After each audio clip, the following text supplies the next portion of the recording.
Everyone, welcome to the commerce setup platform. This is Saumya है। चलिए आज का सेशन स्टार्ट करते हैं। आज आपका टॉपिक है digital currency versus digital payment. साथ ही साथ आपका गवर्नमेंट बजट पूरा कंप्लीट हो जाएगी ये यूनिट आज आपकी, ठीक है। तो चलिए without wasting any time let's start the session. Okay, so first of all आपकी स्क्रीन पर है digital currency. Digital currency is any form of money or currency that exist solely in the electronic or digital form without any physical counterpart such as paper bills or metal coins. It performs the fundamental functions of money, medium of exchange, store of value and unit of account. देखो digital का नाम ही ऐसा होता है, यानी electronic form में। Digital का मतलब इलेक्ट्रॉनिक फॉर्म में। डिजिटल करेंसी एक तरीके का पैसा ही होता है। It is a form of money, it is a currency. लेकिन ये फॉर्म डिजिटल फॉर्म में होता है। ये किसी भी तरीके का कोई फिजिकल पार्ट में नहीं होता। फिजिकल जैसे कि आपके कैश, आपका कॉइन जो आप टच कर सकते हो, इसे आप टच नहीं कर सकते। ये इलेक्ट्रॉनिक फॉर्म में, डिजिटल फॉर्म में जो पैसा होता है उसे हम डिजिटल करेंसी बोलते हैं। बाकी ये सारे फंक्शंस परफॉर्म करता है। मीडियम ऑफ एक्सचेंज भी है, इससे आप ट्रांजेक्शन कर सकते हो, शॉपिंग कर सकते हो, बाइंग एंड सेलिंग कर सकते हो। स्टोर ऑफ वैल्यू आप रख भी सकते हो आगे फ्यूचर के लिए। एंड यूनिट ऑफ अकाउंट, इससे आपकी मेजरमेंट भी होती है कि कितने कितने पैसे की कितने क्या वैल्यू है, इससे ये नाप भी सकते हो आप। यानी इसके सारे फंक्शन सेम टू सेम है जैसे मनी के होते हैं।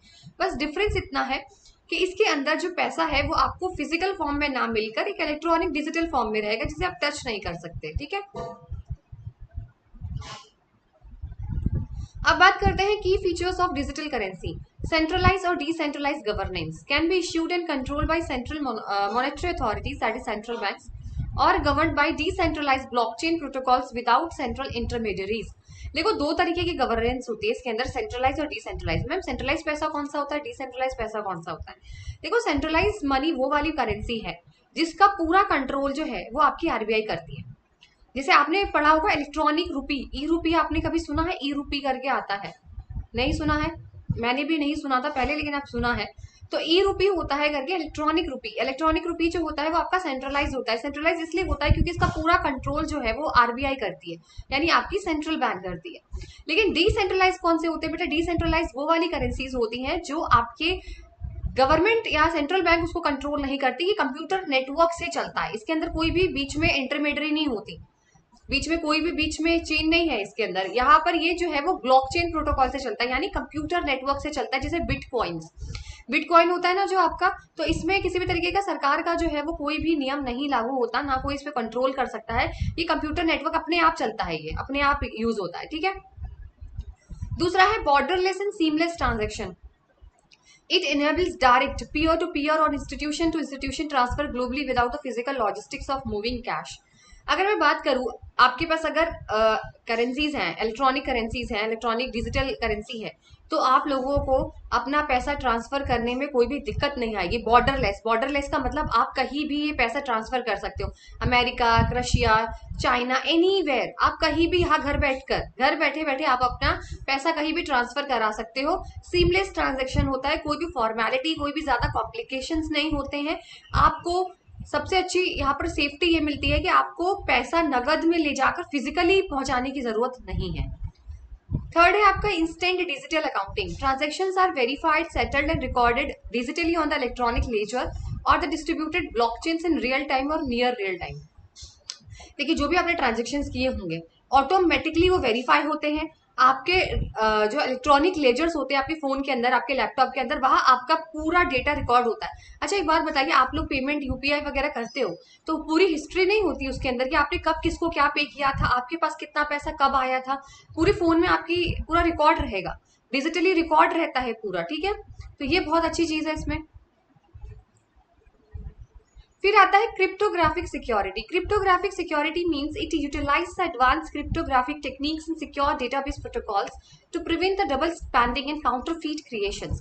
क्रिप्टोग्राफिक सिक्योरिटी का मतलब यह है कि अगर हमें डिजिटल करेंसी बनाई गई है तो उसके अंदर सिक्योरिटी भी बनाई गई है, उसके अंदर सिक्योरिटी भी बनाई गई है। यानी बहुत सारे ऐसे क्रिप्टोग्राफिक टेक्निक्स यूज किए गए हैं, बहुत सारे इसमें प्रोटोकॉल्स यूज किए गए हैं जिससे आपका डेटा सेफ रहेगा, आपका पैसा सेफ रहेगा, डबल स्पेंडिंग से बचोगे आप लोग, और आपका कोई कॉपी नहीं कर सकता, ना आपको कोई चुरा सकता है आपके पैसे। इस तरीके से हमारी सिक्योरिटी भी बनी हुई है। खैर हम लोग अपनी अपनी फूलिशनेस के वजह से अगर धोखा खा जाए कि ओटीपी दे दो, ये तो हमारी फूलिशनेस हुई ना कि हमने किसी ने ओटीपी मांगा और हमने दे दिया।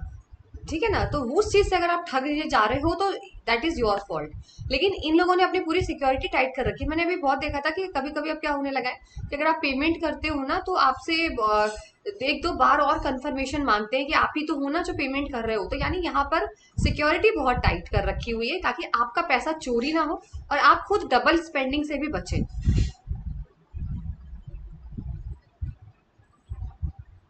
अब यहाँ पे टाइप्स आते हैं। सबसे पहला टाइप है इसका सेंट्रल बैंक डिजिटल करेंसी। देखो ये सीबीडीसी है, ये आपका सेंट्रल बैंक के द्वारा, से मैंने आपको ई रूपी बताया था वो यही चीज है। Legal tender issued and backed directly by a nation central bank in digital form. यानी अगर सिंपल सी बात करते हैं यहाँ पर सेंट्रल बैंक डिजिटल करेंसी के अंदर ये लीगल टेंडर इशू है। क्यों है? क्योंकि इसमें सेंट्रल बैंक आ जाता है। जहाँ सेंट्रल बैंक आ जाएगा तो वो तो कानून है ही है, कानूनी है। ठीक है, तो ये सेंट्रल बैंक जो है इसको बैकअप करके रखता है, जैसे ई रूपी, डिजिटल युआन, ECNY। ठीक है, ये एग्जाम्पल है। दूसरा आता है क्रिप्टो करेंसीज। और देखिए एक चीज और बताती हूँ, जो ये सीबीडीसी है ना ये फिक्स होता है। 1 रुपए की वैल्यू है, अगर आपके वॉलेट में लिखा हुआ है ई रूपी 1 रुपए तो वो 1 रुपए ही रहेगा। 100 रुपए है तो 100 रुपए ही रहेगा, यानी उसका अमाउंट फिक्स रहता है। ठीक है, अमाउंट फिक्स रहता है। फिर आता है आपकी क्रिप्टो करेंसीज। देखो क्रिप्टो करेंसीज जो होती है वो आपकी डिसेंट्रलाइज होती है, यानी these are operating on public blockchain. See computer network से चलती है, जिसमें मैंने आपको बताया था बिटकॉइन, एथेरम। देखो बिटकॉइन क्या होता है, इसमें एक डिफरेंस समझना है। बिटकॉइन जो है ये फिक्स नहीं होता। जैसे आपके गोल्ड के रेट चढ़ते बढ़ते हैं ना, वैसे ही बिटकॉइन के भी बढ़ते हैं। ई रूपी में तो मैंने आपको बोला था फिक्स होता है, और इसको सेंट्रल बैंक जो है वो आपके अथॉरिटी क्या करती है, कंट्रोल करती है। लेकिन जो क्रिप्टो करेंसीज हैं इसको जो है वो डिसेंट्रलाइजेशन है, इसमें गवर्नमेंट या सेंट्रल बैंक इसको कंट्रोल नहीं करती, ये ऑटोमेटिकली अपने आप चलती है। जैसे बिटकॉइन और इसके जो करेंसीज है ना, बिटकॉइन, बिटकॉइन की वैल्यू फिक्स नहीं होती। जैसे आपका उतार चढ़ाव होता है ना, सोना, सोना कभी बढ़ता है कभी घटता है, ऐसे बिटकॉइन भी कभी घटेगा कभी बढ़ेगा, इसका कोई फिक्स अमाउंट नहीं है। Next is stable coins, private digital currencies paid to reserve assets to maintain stable value. देखो स्टेबल कॉइन्स में क्या होता है कि प्राइवेट डिजिटल करेंसीज होती हैं, ये भी करेंसीज ही होती है, प्राइवेट होती हैं, लेकिन इनके ना इनकी वैल्यू फिक्स नहीं होती। तो इनकी वैल्यू फिक्स करने के लिए इनको जो है वो यूएसडी, डॉलर या गोल्ड के साथ जोड़ दिया जाता है ताकि इनकी वैल्यू फिक्स हो जाए। इसकी बहुत सारे एग्जाम्पल है, यूएसडी कॉइन है आपका, टेदर है। ठीक है, फिर है आपका virtual currencies, unregulated digital money created to use with in the specific online gaming और वर्चुअल इकोसिस्टम। अगर मैं वर्चुअल करेंसीज की बात करूं तो वर्चुअल करेंसीज वो होती हैं जो आपकी गेमिंग में यूज होती हैं। आपने देखा होगा गेम्स खेलते हो। अब इसके अलावा देखो बाकी सारी करेंसीज थी ना वो आप कहीं भी यूज कर सकते थे, जैसे आप शॉपिंग करना है, ट्रांजेक्शन करने हैं। लेकिन वर्चुअल करेंसीज को आप लोग यूज नहीं कर सकते क्योंकि ये सिर्फ स्पेसिफिक ऑनलाइन गेमिंग के लिए बनाई गई। आप लोगों ने गेम खेला होगा फोन में, बहुत सारी चीजें, तो गेम में जो पेमेंट करते थे वो सिर्फ आप गेम में ही कर सकते हो उस पैसे का यूज, बाहर नहीं यूज कर सकते। आप सोच रहे हो उस पैसे से जाकर मैं कुछ खरीद लूँ, वर्चुअल करेंसी से ट्रांजेक्शन कर लूँ, वो नहीं होगा। वर्चुअल करेंसी सिर्फ खाली गेम तक लिमिटेड है। गेम के अंदर जो परचेज और सेल होता है ना, गेम के अंदर, मुझे तो पता नहीं, गेम जिन्होंने खेला होगा फोन के अंदर, तो उसमें जो पैसे आप लोग करते हो तो वो सिर्फ गेम तक लिमिटेड है, उससे बाहर आप इस पैसे का यूज नहीं कर सकते। चलिए नेक्स्ट है part 2, digital payment. Digital payment और electronic payment is a transfer process और channel through which monetary values moved electronically from a payer to pay without exchanging physical cash. देखो डिजिटल करेंसी था, वैसे डिजिटल पेमेंट है। आप लोग क्या करते हो, आप लोग क्या करते हो, अपने मॉनेटरी वैल्यू को ट्रांसफर करते हो ना एक जगह से दूसरी जगह पर, कैश नहीं इंक्लूड होता उसके अंदर, फिजिकल कैश नहीं होता है, बट पे करते हो। जैसे मैंने कुछ शॉपिंग करी, मैंने पे कर दिया, दैट इज डिजिटल पेमेंट। जैसे कि आपका यूपीआई वगैरह, पेटीएम, यही आपका डिजिटल पेमेंट है। आप लोग डेली करते हो, ऑनलाइन शॉपिंग करते हो ना आप लोग, बस वही चीज है डिजिटल पेमेंट। इसके कुछ फीचर्स होते हैं। सबसे पहला है कैशलेस एंड पेपरलेस ऑपरेशन। देखो सबसे अच्छी चीज ये है कि it removes the requirement for a paper bill, coins, physical paper, है ना। देखो अगर कैशलेस है तो मजा ही मजा है, पेपरलेस है यानी अब आपको कोई बिल की जरूरत नहीं है, सिक्कों की जरूरत नहीं है, फिजिकल नोट की जरूरत नहीं है, फोन होना चाहिए अपने पास, जाए और पेमेंट कर दिया। आजकल बहुत ईजी हो चुका है ये चीज कि आप कहीं भी ट्रांसफर कर सकते हो पैसे, कहीं भी आप, कैशलेस है, आप बिना कैश के घूम सकते हो। और पेपरलेस क्यों है? पेपरलेस इसलिए है कि अगर एक बात बताइए, आप जब ट्रांसफर करते हो फोन से तो क्या कुछ डॉक्यूमेंट वगैरह भरने पड़ते हैं क्या? नहीं मैम, नहीं भरने पड़ते। अब भाई अगर आप बैंक में जाओगे ट्रांसफर कराने तो आपको फॉर्म फिल करना पड़ेगा। बैंक में कभी ट्रांसफर कराओ, डिपॉजिट कराओ, तो देखो वहाँ पे फॉर्म फिल करने के लिए बोला जाता है। फिर है सेकंड, स्पीड एंड 24/7 कन्वीनियंस। देखो अलाउ इमीडिएट और near instant settlement any time any where by smartphone, computers के थ्रू। आप लोग जो है इतनी स्पीड होती है आजकल आप लोग के नेट में, 5G वाले हो आप लोग, तो इतना आसान होता है कि आप कहीं भी इसको बैठ के, कहीं भी आप ट्रेन में बैठे हो, आप घर बैठे हो, आप वॉशरूम में भी बैठ के जो है वो आप अपना पैसा ट्रांसफर कर सकते हो, चाहे स्मार्टफोन से कर सकते हो, कंप्यूटर से कर सकते हो। Digital audit trail and transparency generates immediate electronic record, simplifying personal budgeting, business accounting and tax auditing। देखो ये थोड़ा बिजनेस के पर्पज से है कि ऑडिटिंग अपने आप हो जाती है, क्योंकि सारा इलेक्ट्रॉनिक रिकॉर्ड होता है, उसमें छेड़छाड़ तो आप नहीं कर सकते, है ना। पेपर में तो आप छेड़छाड़ कर सकते हो। अब आपको पता है आपने इतना ट्रांसफर किया, आपके पास रिसिट आ जाती है, ऑनलाइन आ जाती है ना, किसको पे किया है, कितना पे किया है। तो इससे आपका बजट बनाने में आसानी रहेगी, बिजनेस अकाउंटिंग में बहुत आसानी होती है, टैक्स ऑडिटिंग में इससे बहुत आसानी हो जाती है, क्योंकि ट्रांसपेरेंसी हो जाती है ना, सब कुछ साफ साफ दिख रहा है। फिर आता है मल्टी फैक्टर सिक्योरिटी प्रोटोकॉल। देखो भाई बहुत अच्छी चीज ये है कि हम लोग आए दिन दिन में कितने लोग शॉपिंग करते हैं, कितने टाइम ऑनलाइन मतलब पेमेंट जा रहा है। तो इसके अंदर मल्टीपल ऑथेंटिकेशन लेयर्स लगाई गई हैं, जैसे पिन हो गया आपका, वन टाइम पासवर्ड, ओटीपी हो गया, कई कई बायोमेट्रिक ऑथेंटिकेशन भी मांग लेते हैं, टोकनाइजेशन, इनके थ्रू आपको बचाया जा रहा है कि आपका पेमेंट सेफ हो, कहीं आप गलत जगह पेमेंट ना करो। देखो पिन मांगते हैं, ओटीपी मांगते हैं, कई कई बायोमेट्रिक भी मांगते हैं, कई कई फेस का भी मांगते हैं ना। बायोमेट्रिक में आपका थंब और फेस दोनों ही आ जाता है। टोकनाइजेशन मांगते हैं, यानी मल्टीपल फैक्टर्स इन्होंने आप लोग की सिक्योरिटी के लिए बना दिए गए हैं, और फिर भी हम लोग क्या है, उल्लू बन जाते हैं।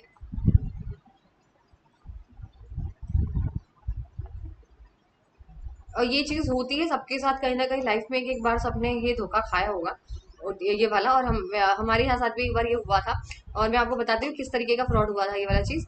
कि व्हाट्सएप पे था, और मेरे फादर को किसी के नोन में थे, मेरे फादर किसी को जानते थे, तो उन्होंने दूसरे नंबर से वही अपना फेस वही लगा दिया डीपी पर, और मैसेज पे 10,000 रुपीज मांग लिया, और इधर से हमने ट्रांसफर कर दिया, बट पता चला वो कोई और था, और उसने उसके नाम से डीपी लगा रखी थी। काफी अच्छा स्कैम था वो मेरे अकॉर्डिंग, क्योंकि आप व्हाट्सएप पे, जैसे मान लीजिए मैं व्हाट्सएप पे मैसेज कर रही हूँ, मेरी फोटो लगी हुई है सोचो डीपी पे, और मैंने अपने फ्रेंड से पैसे मांग लिए, और उसने दे दिए, पता चला तो वो मैं नहीं थी, और फोटो मेरी लगी है देखो। तो ये स्कैम था 10,000 का। अब इसके टाइप्स होते हैं डिजिटल पेमेंट के। डिजिटल पेमेंट की जो टाइप है उसमें सबसे पहला यूपीआई है। ये लो आप लोग तो वही बहुत एक्सपर्ट हो, आजकल के बच्चे सब जानते हैं। UPI real time payment, instant account to account transfer हो जाता है 24/7, कभी भी आप मोबाइल ऐप से कर सकते हो, है ना। इंडिया में यूपीआई के नाम से है, ब्राजील में पिक्स के नाम से है, यूएस में फेडनाउ के नाम से यूज किया जाता है। पेमेंट कार्ड्स हैं, debit card, credit card, prepaid cards, ये आप लोग करते हो ना, मास्टर कार्ड्स, वीजा, रुपए, आप लोग के पास कार्ड्स होंगे, उससे आप पेमेंट कर लो। मोबाइल एंड ई वॉलेट्स आजकल बहुत ज्यादा हो रहे हैं। डिजिटल वॉलेट्स में सिक्के जुड़ जाते हैं, शॉपिंग करो तो आपके पॉइंट्स जुड़ जाते हैं ना, टोकन जुड़ जाते हैं, वॉलेट स्टोर हो जाता है, तो आप इससे पेमेंट कर सकते हो, जैसे एप्पल पे है, गूगल वॉलेट है, पेटीएम है, पेपल है, ठीक है। फिर इंटरनेट बैंकिंग, इंटरनेट तो सीधे आपके अकाउंट से जाएगा, यूनो आपके यूनो ऐप जो है उसके थ्रू। तो इसमें इलेक्ट्रॉनिक फंड ट्रांसफर होते हैं डायरेक्टली वाया बैंक से, आप कर सकते हो, जैसे नेफ्ट है, आरटीजीएस है, आईएमपीएस है, इसके थ्रू आप लोग यहाँ पर कर सकते हो।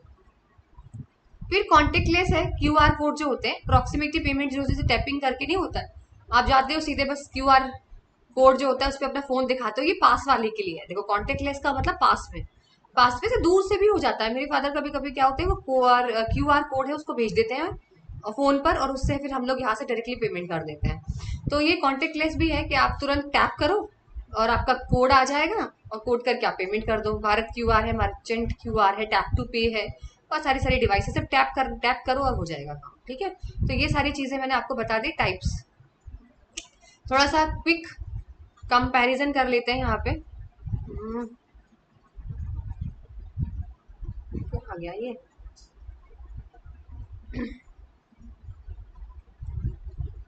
कंपेयर अगर करते हैं तो सबसे पहले डिजिटल करेंसी जो है वो आपके एसेट्स और मनी है, यानी ये पैसा ही है, ठीक है। डिजिटल पेमेंट जो है वो मैकेनिज्म है फॉर ट्रांसफर करने का तरीका है। Primary purpose store of value and unit of value, भाई मेजरमेंट के लिए कि कितने पैसे की क्या वैल्यू और स्टोर करके रख सकते हैं।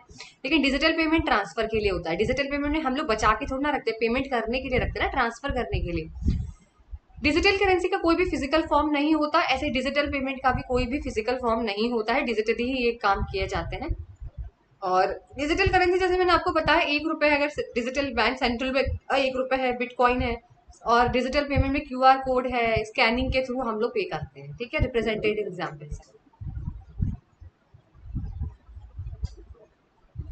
चलिए, अब आता है आपके पास इंट्रोडक्शन ई बैंकिंग का। Electronic banking is a major innovation in the field of banking. Earlier, banking was conducted in a very traditional manners, which no such technological innovations. The information revolution led to the evolution of internet, which paved the way of e-commerce, followed by the evolution of e-banking. पहले हम लोग traditional manner में करते थे, अभी भी लोग करते हैं, ऐसी बात नहीं है। लोग बैंक जो थोड़े से कम पढ़े लिखे हैं, अनएजुकेटेड है, तो वो बैंक का ही सहारा लेते हैं। और देखो जिनको नहीं समझ में आता है तो उन्हें लेना भी चाहिए, क्योंकि धोखा खा जाते हैं बेचारे, बैंक से अकाउंट से पैसे कट जाते हैं, तो वो ठीक भी नहीं है। आप बैंक जा सकते हो अगर आपको कोई थोड़ा सा भी रिस्क लगता है तो ई बैंकिंग यही बोला गया है कि इलेक्ट्रॉनिक बैंकिंग है, जो अब नया रेवोल्यूशन आया है, टेक्नोलॉजी की वजह से ई बैंकिंग यूज करना शुरू हुआ है। अगर बात करें यहाँ पे what is an e banking, e banking जो है इसको हम वर्चुअल बैंकिंग भी बोलते हैं। Virtual banking means a customer can not physically see the bank but with the help of technology can conduct banking activities anywhere in the world. E banking का मतलब ये होता है कि कस्टमर जो है वो बैंक जाने की जरूरत नहीं है उसको फिजिकली, बट टेक्नोलॉजी की हेल्प से वो सारी बैंकिंग की एक्टिविटीज कहीं भी घर बैठे कर सकता है, एनीवेयर इन द वर्ल्ड कहीं भी कर सकता है। जैसे ATM card, smart card, phone banking, home banking, internet banking, इसके कुछ सर्विसेज हैं। अब इसके पढ़ लेते हैं एडवांटेज। तो एडवांटेज की बात करें सबसे पहले, तो एडवांटेज की बात करते हैं तो राउंड द क्लॉक बैंकिंग सबसे पहले आता है। राउंड द क्लॉक बैंकिंग यानी 24/7 एक्सेस है, कभी भी आप ई बैंकिंग यूज कर सकते हो। आपके पास यूनो ऐप होगा ना, वही ई बैंकिंग है। यूजर फ्रेंडली है, कन्वीनियंट है, इजी है। देखो वैसे तो इजी है यूज करने के लिए, ज्यादा उसमें ऐसा टफ नहीं होता, बस ज्यादा पेमेंट करते हो ना तो आपसे एक बार यूटीपी या पिन पूछते हैं, फिर आप कर सकते हो। तो यूजर फ्रेंडली, अगर सीखना चाहो तो सीख सकते हो, इजी है। लो कॉस्ट है, देखो ट्रांजेक्शन के लिए क्या होता है यहाँ पे कम कॉस्ट लगती है, कुछ कॉस्ट नहीं लगती, ज्यादा थोड़ा सर्विस चार्ज लग जाएगा, ये तो ज्यादा कॉस्ट भी नहीं लगती है। पोर्टेबल बैंकिंग है, कहीं भी एक्सेस कर सकते हो, जैसे पूरा ट्रेन में जा सकते हो, ट्रेन में बैठ के कर सकते हो, बस में बैठ के कर सकते हो। पोर्टेबल है, अपने साथ बैंक को साथ लेके घूम सकते हो। क्वालिटी बैंकिंग है, देखो क्वालिटी तो है ही है, एक्यूरेसी बढ़ चुकी है, अब तो घर बैठे सब कुछ ही कर सकते हो। अपना डेबिट कार्ड नया बनवा सकते हो, रिन्यू करा सकते हो, अपना फॉर्म खुद फिल कर सकते हो, बैंक का सारा काम खत्म हो चुका है फिजिकली जाने का। स्पीड बैंकिंग है, देखो इंस्टेंट ट्रांजेक्शन होता है, नेट अच्छा चल रहा है तो ट्रांजेक्शन बहुत स्पीड है, कोई एरर वेरर आता नहीं है, ज्यादातर ऐप वगैरह बहुत अच्छे से चलते हैं।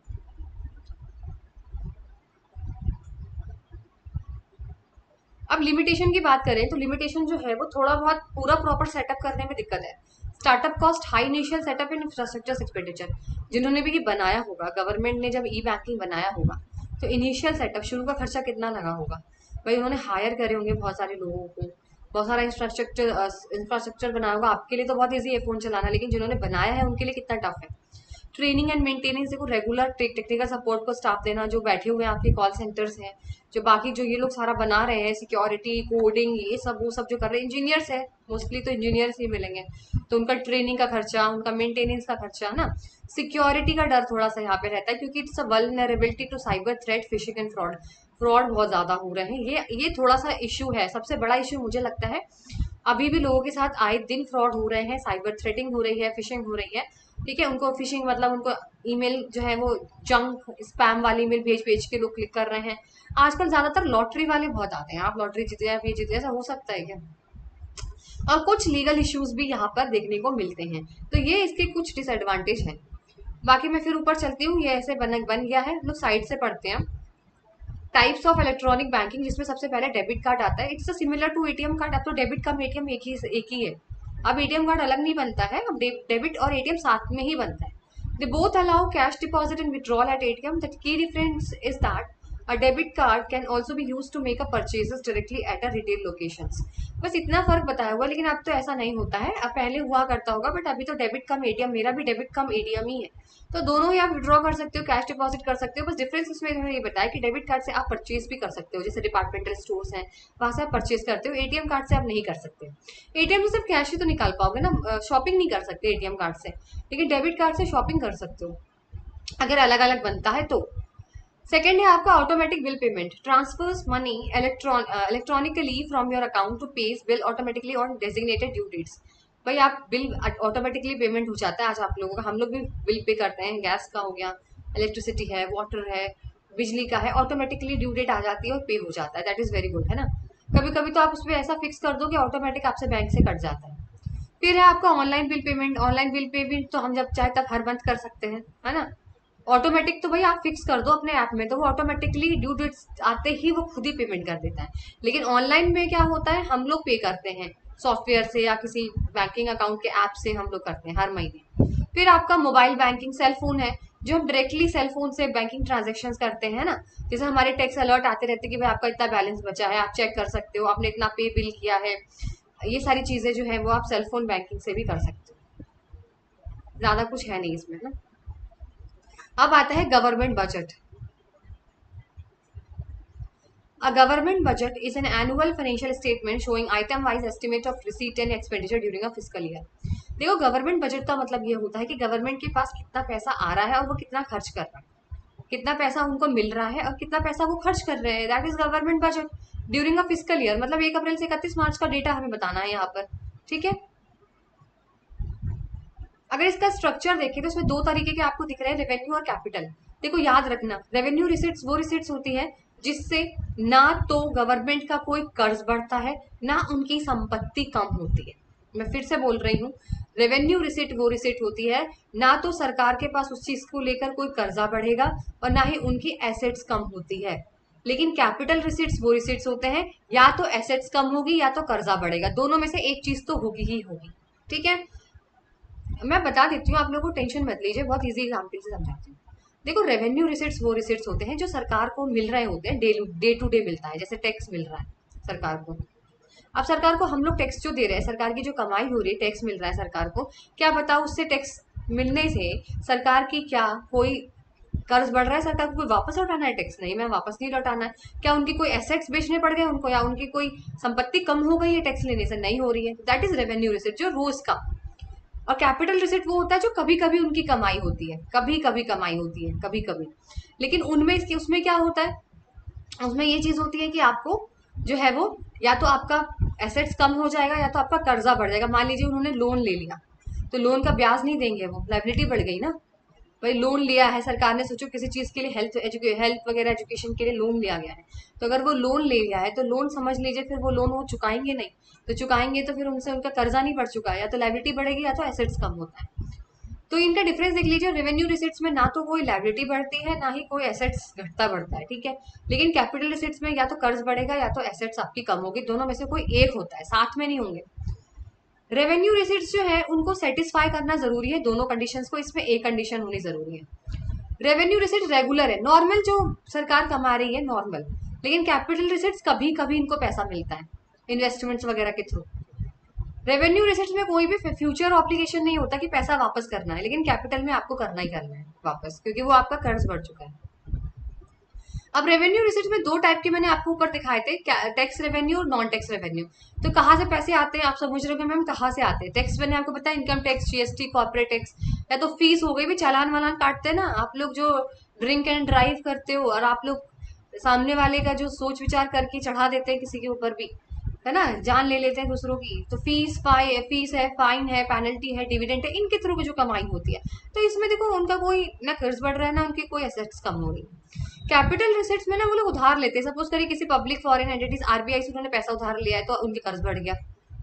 या तो रिकवरी फ्रॉम लोन, जैसे स्टेट गवर्नमेंट है उसका लोन वापस करना है आपको, या फिर डिसइन्वेस्टमेंट, पीएसयू जो है उन्होंने अपने शेयर सारे बेच दिए तो इनको घाटा आ रहा है ना. तो मतलब इस तरीके के थ्रू जो कुछ चीजें होती हैं वो जो है वो अदर रिसिट्स के अंदर आती हैं, यानी जो कभी कभी इन लोगों के साथ ऐसा होता है. ठीक है. फिर आता है budget expenditure. Budget expenditure means खर्चा. अब सरकार खर्चा कितना कर रही है, estimated total expenditure of the government during a fiscal year. Fiscal year में कितना खर्चा किया है सरकार ने. एक होता है रेवेन्यू, एक है कैपिटल. वही सेम चीज है, रेवेन्यू होगी. अगर रेवेन्यू खर्चा करते हैं यानी डे टू डे छोटा मोटा खर्चा करते हैं तो उससे उनको कोई भी ना एसेट्स उनकी कम होती है ना उनका कर्जा बढ़ता है. लेकिन कैपिटल एक्सपेंडिचर में दोनों से एक सिचुएशन तो होगी होगी. कैसी होगी, आगे बढ़ते हैं. रेवेन्यू एक्सपेंडिचर का पर्पस होता है नॉर्मल फंक्शनिंग देखना, जो रूटीन के काम होते हैं वो करने होते हैं, उस पर खर्चा करो. और कैपिटल जो होता है बड़ी बड़ी चीजों, प्रॉपर्टी में अगर कोई चीज कर रहे हैं ना, जैसे कैपिटल एसेट्स, सपोज करिए पुल बनवाया जा रहे हैं आप लोगों के लिए, कंस्ट्रक्शन हो रहा है, बड़ी बड़ी चीजों का जो खर्चा कर रहे हैं उसमें या तो कर्ज बढ़ेगा या तो आपकी एसेट्स कम होगी. ये डे टू डे एक्टिविटीज का होता है, ये नॉन रिकरिंग है, डेवलपमेंट है, डे टू डे नहीं कर सकते भाई इसको, कैपिटल एक्सपेंडिचर को. ये तो कभी सोच के किया जाता है ये काम. अब डे टू डे कैसे हो सकता है मैम, देखो रेवेन्यू एक्सपेंडिचर का आपका सबसे अच्छा एग्जांपल है सैलरी. आप जो सरकारी कर्मचारी उनको सैलरी मिल रही है, पेंशन मिल रहा है, डिफेंस मेंटेनेंस है. अभी बताओ इस खर्चा करने से क्या सरकार के लिए कोई बोझ बढ़ रहा है, कोई कर्जा बढ़ रहा है, कोई एसेट्स कम हो रही है? नहीं मैम. लेकिन कैपिटल में एक बात, तो मेट्रोज बन रही हैं, स्कूल बन रहे हैं, मशीन खरीदी तो पैसा नहीं जा रहा है, मशीन खरीदने के लिए भी तो पैसा लिया होगा कहीं से, लोन उधार लिया होगा, तो उस लोन को वापस नहीं करना है. बताइए, लोन को खरीदा नहीं, कभी के पता चला सरकार ने अपनी चीजें ही बेच दी, रेलवे बेच दिया, वो चीज है. अब आया समझ में, रेलवे बेच दिया, बेचा है क्या रेलवे? अभी तक नहीं बेचा है ना. ऐसे ऐसी चीजें बेच देते हैं, तो बेच देंगे तो एसेट्स कम नहीं हो जाएगी? अगर सपोज करिए हमारी सरकार ने रेलवे बेच दी तो हमारे पास तो रेलवे चला गया ना, एसेट्स कम नहीं हो गई इसमें, तो ये कैपिटल एक्सपेंडिचर है। ठीक है, या तो एसेट्स कम हो जाएगी या तो आपका कर्जा बढ़ जाएगा। अब यहाँ पे देख लो, रीजन क्लासिफिकेशन दिया हुआ है, रेवेन्यू एक्सपेंडिचर है, जैसे सब्सिडीज है, भाई आप छोटी छोटी मदद कर रहे हो, सरकार छोटी छोटी स्टेट्स के लिए मदद कर रहे थे तो रेवेन्यू खर्चा है, इससे कुछ भी फर्क नहीं पड़ेगा। स्कूल वगैरह बनवा रहे हैं, ब्रिज बनवा रहे हैं, तो यहाँ कैपिटल एक्सपेंडिचर है। लोन वापस कर रहे हैं तो ये भी कैपिटल एक्सपेंडिचर, क्योंकि लोन वापस कर रहे हो तो मतलब आप कर्जा आपने वापस किया है। ठीक है, डिफेंस कैपिटल क्रेन्स है, इनमें भी जो है वो आपका कैपिटल की बात कर रहे हैं ना, कैपिटल मतलब बड़ी चीज ही है, तो ये भी आपका कैपिटल स्ट्रक्चर है, क्योंकि इसमें आपके फिजिकल एसेट्स वगैरह बढ़ेंगे। फिजिकल एसेट्स बढ़ रही है ना, इक्विपमेंट खरीद के ला रहे हो भाई आप, डिफेंस के लिए क्रेन्स मंगवा रहे हो, तो आपकी एसेट्स बढ़ी ना, या बढ़ेगी या कम होगी, या बढ़ेगी या कम होगी, लाइबिलिटी या घटेगी या कम होगी, या बढ़ेगी या कम होगी, दोनों में से कोई भी सिचुएशन हो सकती है। आई होप आपको यहाँ तक समझ में आ गया हो।